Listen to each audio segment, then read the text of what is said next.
Echoes at the Crossroads. Chapter 1. The Tattoo Parlor Booth. Theme.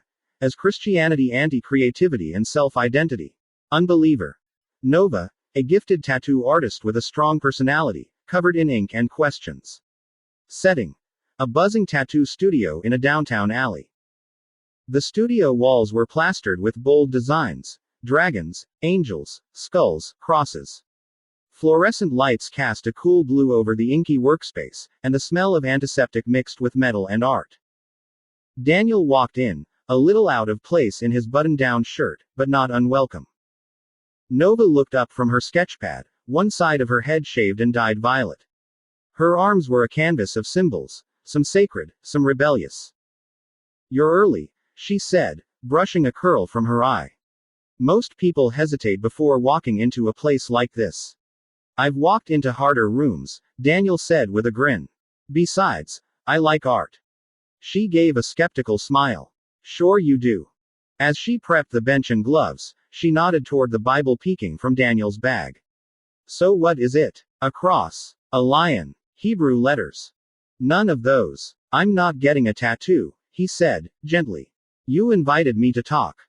I'm here to listen, and if you'll let me, to respond." Nova raised an eyebrow. "You really came into my space to defend your religion." "I came to hear your story," Daniel said. "You said last week you felt like Christianity kills individuality. That God wants robots, not artists." Nova pulled on her gloves, then paused. "I used to go to church. They didn't like my piercings. Told me that covering my body was honoring God." She gestured to her tattoos. "So I left. But not before hearing that God doesn't make mistakes. Which I now think is code for don't be different." Daniel nodded. That phrase, "God doesn't make mistakes," it's true. But the way they used it on you sounds like they did. He opened his Bible. Genesis chapter 1 verse 27. God created man in his own image. Male and female he created them. And Psalm chapter 139 verse 14. I praise you because I am fearfully and wonderfully made. Nova crossed her arms. So then why does religion try to make everyone fit the same mold? Because people misuse truth to protect tradition, Daniel said. But God's image in us includes creativity.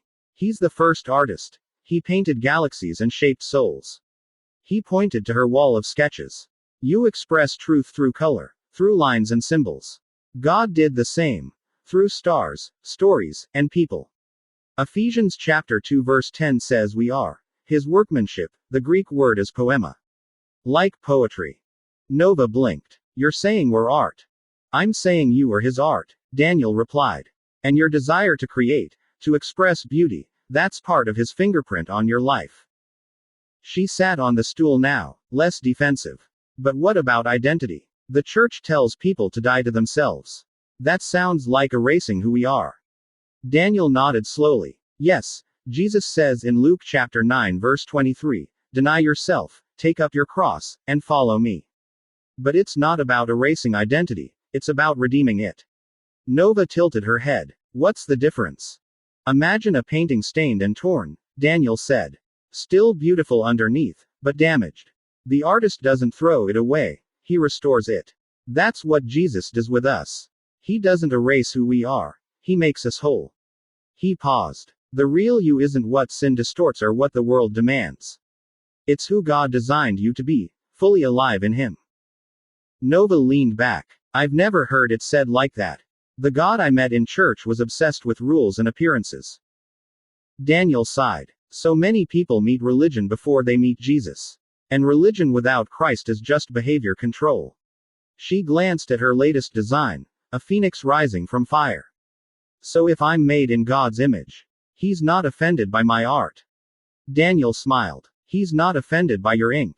He's after your heart. And He can use every part of your story, every line, every scar, every stroke of rebellion, to write something redemptive. Nova looked down, quiet. Then, softly, do you really believe He'd want someone like me? He opened to Isaiah chapter 61 verse 3 and read, He gives beauty for ashes, the oil of joy for mourning, the garment of praise for a spirit of despair. Then he looked up. Absolutely. He already does.